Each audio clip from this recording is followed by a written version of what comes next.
మీరు కొత్తగా శాసనసభకి రావడం జరిగింది. కానీ మీరు శాసనసభకు వచ్చిన తర్వాత అక్కడ తిట్లు, బూతులు, లేకపోతే ఆడబిడ్డల గురించి తప్పుగా ఒక ముఖ్యమంత్రి ప్లేస్ లో ఉండి మాట్లాడడం, లేదా అంటే పార్టీలు పక్కన పెడదాం, అది బీఆర్ఎస్ పార్టీ, కాంగ్రెస్ లేకపోతే మీ బీజేపీ అనేది పక్కన పెడితే, ఒక మనిషిగా, ఒక శాసన సభ్యులుగా అసెంబ్లీని చూసిన తర్వాత మీకు ఏమనిపించింది? మొట్టమొదటిసారి అసెంబ్లీకి వెళ్ళిన తర్వాత మన దానం నాగేందర్ చేసినటువంటి వ్యాఖ్యలు కావచ్చు, హైదరాబాద్ ఎట్లా తిరగనిస్తాం నీ అమ్మ అని మాట్లాడే లాంగ్వేజ్ కావచ్చు, లేదా రేవంత్ రెడ్డి గారు సబితమ్మ పట్ల అక్కలు బస్ స్టాండే వాళ్ళకి అని చెప్పడం, లేదా ఏ ముఖం పెట్టుకొని అసెంబ్లీకి వస్తామని బట్టి గారు మాట్లాడడం. సో ఇవన్నీ కూడా ఇప్పుడు నడుస్తున్నటువంటి బర్నింగ్ అంశాలు. సో దీని గురించి రాకేష్ రెడ్డి గారు ఏం చెప్తారు? రేవంత్ రెడ్డి గారు ఎప్పుడు కూడా ముఖ్యమంత్రి స్థాయిలో మాటలే ఉండే అతను ఇప్పటి కూడా అతన్ని నమ్ముకుంటలేడు ముఖ్యమంత్రి అని. అదొక భయం, ఎప్పుడు దించేస్తారు అది సీనియర్ మంత్రులు, నల్గొండోళ్ళు, ఖమ్మమోళ్ళు, ఎప్పుడు ఆయన నిధులలో కూడా ఆయన నమ్మట్లేదు. ఆందోళన ఏదైతే ఆ ఎంగ్జైటీ ఉంటుందో దాంట్లో అట్లాంటి రకరకాల మాటలు మాట్లాడుతుంది. అతను మాట్లాడడం కూడా తెలంగాణ అసెంబ్లీ కూడా తెలంగాణ ప్రజలందరూ ఒకటే చెప్తున్నాను, ఆ రోజు 2 రోజులు జరిగింది ఒక తమ్ముడిద్దరు అక్కల కథ. అది తెలంగాణ ప్రజలకు ఏం సంబంధం? అదే ఇప్పుడు అది అసెంబ్లీకి వచ్చింది కదా చర్చ. అసెంబ్లీలో ఆ సమస్య కూడా ఇప్పుడు ఉదాహరణకు రేవంత్ రెడ్డి గారు మాట్లాడే మాట కావచ్చు, లేకపోతే ఇద్దరు సోదరిమణులు మాట్లాడే మాటలు కావచ్చు, దయచేసి మీరు మొత్తం తెలంగాణ ప్రజల మీద ఒక పోటీ పెట్టండి, క్విజ్ పెట్టండి. అదేనా ప్రజా సమస్యల మీద మాట్లాడినరా వీళ్ళిద్దరు గాని ఆయన గాని? ఏదైనా ప్రజా సమస్యల గురించి ఆర్గ్యుమెంట్ వచ్చిందా? లేదు. ఆయనకేదో వ్యక్తిగతంగా ఇంతకు ముందు నన్ను నమ్మించి గొంతు కోశారు మా అక్కలు అని ఆయన కాదు, నేను నిండు మనసుతో నిన్ను రమ్మని పార్టీలోకి ఆహ్వానించినని ఇంకొక అక్క, లేదు సీతక్క లేచి రాహుల్ గాంధీ గారు అపాయింట్మెంట్ వచ్చిన తర్వాత కూడా ఫ్లైట్ కి రాలి. ఇదంతా మీ సొంత కుటుంబ వ్యవహారం. సీతక్క గారు మాజీ నక్సలైట్ అంటే ఎంతో గౌరవం ఉండేది నాకు. ఆమె లేచి ఏమంటదంటే, వస్తామని చెప్పి టికెట్లు బుక్ చేసినాక రాలేదు. రాహుల్ గాంధీకి తెలంగాణ అసెంబ్లీకి ఏం సంబంధం అమ్మా? మీ ఏమన్నా ఉంటే మీ కాంగ్రెస్ పార్టీ వ్యవహారాలు ఉంటే బయట పార్టీ ఆఫీసులలో మాట్లాడుకోండి, రాహుల్ గాంధీ ఛాంబర్లలో మాట్లాడుకోండి. ఇదే పద్ధతి. అడిగేవాడు లేకనా ఇదంతా? ఇద్దరు ఒకటే అయినరా? ఇదంతా కుట్ర. తెలంగాణ ప్రజల గురించి చర్చించినరా? చెప్పండి. ఈ విషయంలో శ్రావ్య గారు దయచేసి మీరు క్విజ్ పెట్టండి. తెలంగాణ వ్యాప్తంగా ఓన్లీ తెలంగాణ ప్రజల పేదరికాన్ని మనం ఎక్కడ పేదరికం నిర్మించగలుగుతాము, ఎక్కడ వైద్యాన్ని విద్యని ఏ రకంగా మౌలిక వసతులు ఇంప్రూవ్ చేస్తాము. ఇప్పుడు చూస్తే మా కాన్స్టిట్యూన్సీ లో మొత్తం బురదమయం రోడ్లు. సీతక్కకు రేవంత్ రెడ్డి దగ్గర ఉండగానే పంచాయతీ రాజ్ శాఖ తీసుకుని నిధులు తీసుకుపోవటము. ఇదేంటండి? రాహుల్ గాంధీకి టికెట్ తీసుకోవడానికి తెలంగాణ అసెంబ్లీకి సంబంధం సీతక్క గారు చెప్పాలి. అలా సీతక్క అంటే ఎనలేని గౌరవము. మాజీ నక్సలైటు, గన్నులు పట్టిన చేతు పెన్నులు పడుతున్నదని ఒక గౌరవం ఉంది ఆ పెన్నుల మీద, ఆ చేతుల మీద. నువ్వు ఎందుకు అక్క నువ్వు ఇట్లా మాట్లాడుతున్నావు? రెడ్డిలకు దొరల మధ్యన నువ్వెందుకు ఈ రకంగా మాట్లాడుతున్నావు? రేవంత్ రెడ్డి, సబితా ఇంద్రారెడ్డి, సునీత లక్ష్మారెడ్డి రెడ్డిల మధ్యన నువ్వెందుకమ్మా పేద పక్షులను నిలవాల్సిన నీ గొంతు? ఉదయం వెళ్తే టికెట్ బుక్ చేసిన రాహుల్ గాంధీ దగ్గరికి రాలేదు, మోసం చేసిండ్రు మా అన్నని. అన్న, చెల్లె, అక్కలు ఇదంతా బయట పెట్టండి అమ్మా. అద్దు తెలంగాణ ప్రజల డబ్బు తింటున్నాం. మధ్యాహ్నం తినే లంచ్ కావచ్చు, గంటకింత ఖర్చు లక్షల రూపాయలు కావచ్చు, ఇదంతా తెలంగాణ ప్రజల శ్రమ. వాళ్ళు కట్టిన పన్నులతోని మనం ఎంజాయ్ చేస్తున్నాం. ఇట్లాంటి చర్చలు ఇంకోసారి రాకూడదు. మీరు నిజంగా చెప్పండి, ఆ చర్చ దేనికి? ఏదైనా సమస్య మీద డిస్కషన్ చేశారా? వ్యక్తిగత కక్షలే కనబడుతున్నాయి. అవును, బాయ్కాట్ చేసుకుంటారు. 2 రోజులు మీరు అసెంబ్లీ స్తంభించేయటము, ప్రజా సమస్యలు వేదిక మీద రాకుండా చేయటం, అంతే ఇద్దరు దుర్మార్గులమైన పార్టీలు పనిన కుట్ర. శ్రావ్య గారు కావాలని. దానం నాగేందర్ గురించి ఏం చెప్తారు? ఆయన చేసిన వ్యాఖ్యలు అన్ని పచ్చిబూతులు. అంటే ఎందుకంటే తెలంగాణ ప్రజలు, యువతరం కావచ్చు, అసెంబ్లీని చాలా మంది అంటే వేరే స్టేట్స్ వాళ్ళు కూడా చూస్తారు ఎటువంటి బిల్స్ పాస్ చేస్తున్నారు వీళ్ళు తెలంగాణ అసెంబ్లీలో అనేది. నలుగురు కళ్ళు ఉంటాయి. అటువంటి అసెంబ్లీలో ఇటువంటి పదాలు యూజ్ చేయడం అనేది ఏ రకంగా ఆలోచించారు? ఇప్పుడు దీనికి అందరికి మూలకారకుడు రేవంత్ రెడ్డి గారు. రేవంత్ రెడ్డి గారే ఎలక్షన్ స్పీచ్ లో అన్నారు, దివాన్ దాబగాడ బీడీలు అమ్ముకుంటాడు దానం నాగేందర్ అని. మళ్ళా దానం నాగేందర్ గారిని పక్కన కూర్చోబెట్టుకున్నాడు.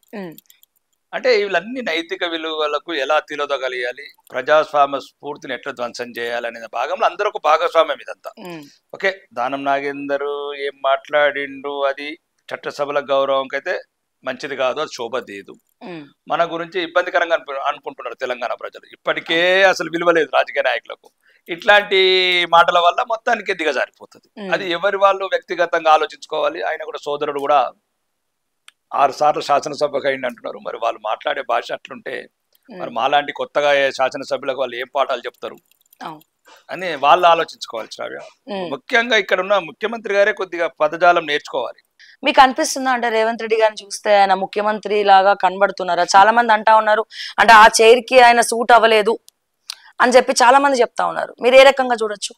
అంటే కేసీఆర్ ని చూసిన తర్వాత ఆ చైర్ లో చూసి అట్లాంటి అభిప్రాయం వస్తా ఉందా చిన్నోడు అని చెప్పి, లేకపోతే ఇంకేమైనా ఆలోచనలు వస్తా ఉన్నాయి? ప్రజాస్వామ్యంలో అవన్నీ ఉంటాయండి. కేసీఆర్ అయినా, రేవంత్ రెడ్డి అయినా, కిషన్ రెడ్డి అయినా ఆ చైర్ ఉన్నతమైనది. వ్యక్తులను బట్టి చైర్ విలువ తీయద్దు. అదొక మహోన్నతమైన చైరు. ఒక సంతకం పెడితే కోట్లాది మందికి ఒక మంచి జరిగే చైర్ అది. కాబట్టి ఆయన ఉండి ఏం చేసిండు పాపం? ఆయన నా చైర్లో కూర్చున్నాడా? ఆయన లోకమైన 10 సంవత్సరాలు ఆయన లోకంలో ఆయన ఉన్నాడు పెద్ద ఆయన. ఇప్పుడు కూడా ఎక్కడున్నాడో కూడా తెలియకుండా అయిపోయిండు. ఒక ప్రతిపక్ష నాయకుడు, ప్రజల పక్షాన నిలబడి కొట్లాడాల్సిన ప్రధాన ప్రతిపక్ష నాయకుడు ఫామ్ హౌస్ లో తాగి పడుకుంటే ఎట్లా అండి? మనస్ఫూర్తిగా గుండెల మీద చేసుకొని చెప్పండి. ఈ అంటే పబ్లిక్ టాక్ ఎట్లా ఉందంటే, అంటే మేము ప్రజల్లోకి వెళ్తున్నాం, ప్రజల్లో మాట్లాడుతూ ఉన్నాం కదా, తప్పు చేసినాం మేము కేసీఆర్ ఓడగొట్టి, నిరుద్యోగులతో సహా తప్పు చేసినాం. కేసీఆర్ ఫామ్ హౌస్ లో పండితే ఏంది, కేసీఆర్ తాగుతే ఏంది, అది వ్యక్తిగత విషయము. అడ్మినిస్ట్రేషన్ ఫామ్ లో ఉంది కదా, అడ్మినిస్ట్రేషన్ ఎక్కడ ఆగలే. 24 గంటలు కరెంట్ ఉంది. ఈ రోజు తెలంగాణ అప్పులమయము అవినీతిమయం చేసిన. అవును, అభివృద్ధి ఎవరు చేయడండి? అప్పు అభివృద్ధి చేస్తున్నాం కాబట్టి అప్పు. దుర్మార్గ పరిపాలన, రాజరిక పరిపాలన, నిజాంని మొత్తం తెలంగాణ జాతిని అవమానపరిచి ఆడబిడ్డలని అత్యాచారాలు చేసిన నిజాంని మెచ్చుకున్న, కాసిం రోజుని మెచ్చుకున్న నాయకుడు. అరే మీరు ఆ కుటుంబం పేరు తీస్తే మీరు మామూలుగా అదేదో వీళ్ళు కాంగ్రెస్ చేసిన ద్రోహంలో అట్లా అనిపిస్తున్నది ఆ దుర్మార్గుడు. కానీ మొత్తం సర్వనాశనం పట్టించాడు తెలంగాణని. 7 లక్షల కోట్ల అప్పు, మిగులు బడ్జెట్ ఉన్న రాష్ట్రాన్ని తీసుకెళ్లి ఎక్కడ తీసుకెళ్లాడండి? నేను చెప్పేది కూడా అదే. కాంగ్రెస్ పాలన వల్ల బీఆర్ఎస్ గ్రాఫ్ పెరుగుతోంది. బీఆర్ఎస్ అనేది ముగిసిపోయిన అధ్యాయము. తెలంగాణలో మొన్న 0 వచ్చింది, 16% వచ్చినాయి. నెక్స్ట్ అసెంబ్లీ ఎలక్షన్ వరకు అది 0 అన్న 6% క్రాస్ గా చూసుకోండి. అరే 0 అంటే బీజేపీ కోసమే బీఆర్ఎస్ త్యాగం చేసింది అంటా ఉన్నారు బయట. బీజేపీ బీఆర్ఎస్ పొత్తు పెట్టుకుంటున్నా లేవా? ఇది ఇంటర్నల్ టాక్ నడుస్తా ఉన్నది. రాజకీయాలు మాది ఒకటి నిజాయితీ నిబద్ధతతో కూడుకున్న పార్టీ అండి. మరి 10 మంది ఎమ్మెల్యేలు మా దగ్గరికి ఎందుకు రాలేదు? కాంగ్రెస్ కి ఎందుకు వెళ్ళారు? ఒకవేళ మాకు ఫ్రెండ్లీ పార్టీలు అవుతే దయచేసి ఇదంతా ఈ మీడియా వాళ్ళు మీరు సరిగ్గా అవగాహన లేరు. అవన్నీ కమర్షియల్ పార్టీలు అండి. ఇలా రావాలంటే దమ్ముండాలా? బీజేపీకి రావాలంటే ఈ దేశాన్ని ప్రేమించాలా, ధర్మాన్ని గౌరవించాలా, న్యాయాన్ని పంచాలా, ఇంటర్నల్ గా కొట్టుకోవాలా, అదే ప్రతి దగ్గర ఉంటది. కుటుంబంలో కొట్టుకుంటారు. ఇంతకు ముందు కాంగ్రెస్ లో కొట్టుకుంటుండే, ఇప్పుడు బీజేపీలో అధ్యక్ష పదవి కోసం కుక్కలు వాళ్ళు కట్టుకొని ప్రజా సమస్యలు గాలిగోలేదు.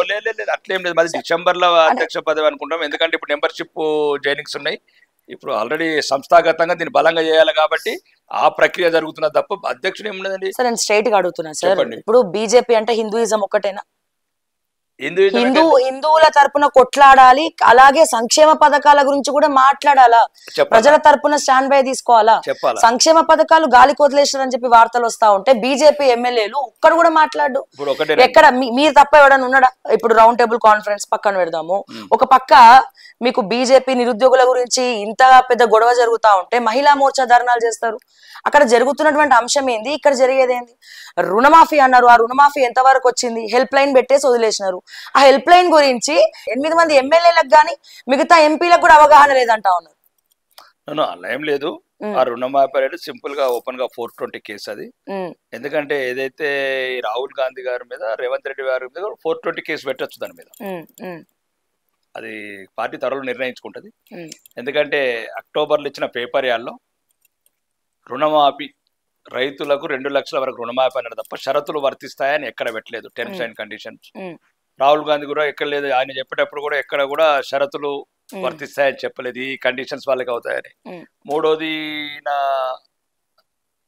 రేవంత్ రెడ్డి గారు ఒక వాయిస్ ఇచ్చాడు సోషల్ మీడియాలో, ఎవరైనా తీసుకోకపోతే వెళ్ళి వెంటనే తీసుకోండి 2 లక్షలు.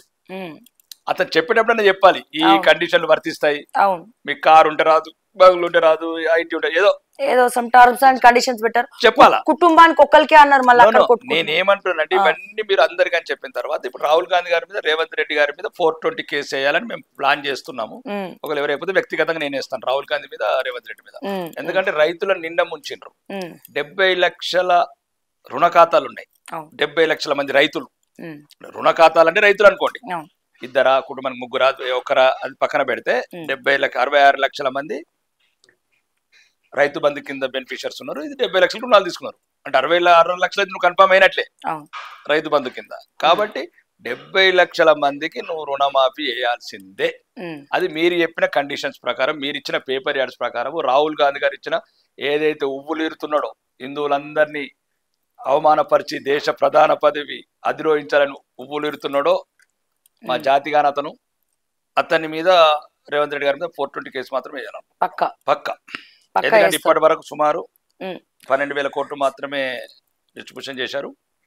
సుమారు మొన్న 10 లక్షలు, సుమారు ఒక 17 లక్షల మందికే ఇచ్చారు. ఇంకా 53 లక్షల మంది రైతులకు రుణమాఫీ చేశారు. ఆగస్ట్ 15 లోపల చేస్తామని రేవంత్ రెడ్డి గారు అమెరికాకి వెళ్ళిపోయారు. అక్కడి నుంచి తీసుకొస్తాడేమో ఇప్పుడు అమెరికాకి వెళ్ళి అందరికి ఇప్పుడు 53 లక్షల మందికి తీసుకొచ్చి ఇస్తానని నమ్మకం కావచ్చు. రెండోది ముఖ్యంగా మొన్న సీఎం గారితో కూడా అన్నాను కదా నిండు అసెంబ్లీలో, పేద ప్రజలు కూడా వాళ్ళ స్కీమ్ల మీద ఒట్లు పెట్టుకుంటే బాగుంటుండే రేవంత్ రెడ్డి గారు. ఎందుకంటే ఎంతో కొంత చేశాడు కదా ఒట్టు పెట్టుకొని ఈ రుణమాఫీ. అట్లనే ఈ ఇల్లు, పేదలకు ఇల్లు కావచ్చు, పెన్షన్లు కావచ్చు, రేషన్ కార్డులు కావచ్చు, లేకపోతే మౌలిక స్కూల్స్ కావచ్చు, ప్రైమరీ హెల్త్ సెంటర్స్, వీటి మీద ఒట్టు పెట్టుకుంటే బాగుండేది ముఖ్యమంత్రి గారు. నేను ఇప్పుడు కూడా ఈ ఇంటర్వ్యూ ద్వారా అడుగుతున్నా షావే గారు, దయచేసి రేవంత్ అన్న తెలంగాణ ప్రజలకు కూడా పెద్ద దిక్కై ఉన్నావు ఈరోజు అన్న, దయచేసి ఏవేవైతే ఒట్లు పెట్టుకున్నావు రుణమాఫీ గురించి, సేమ్ ఈ స్కీమ్ల గురించి కూడా ఒట్టు పెట్టుకో అన్న. అప్పుడు ప్రజలు నమ్మేటట్లున్నారు నిన్ను, లేకపోతే ప్రజలు నిన్ను కూడా త్వరలో మర్చిపోయేటట్టున్నారు అన్న.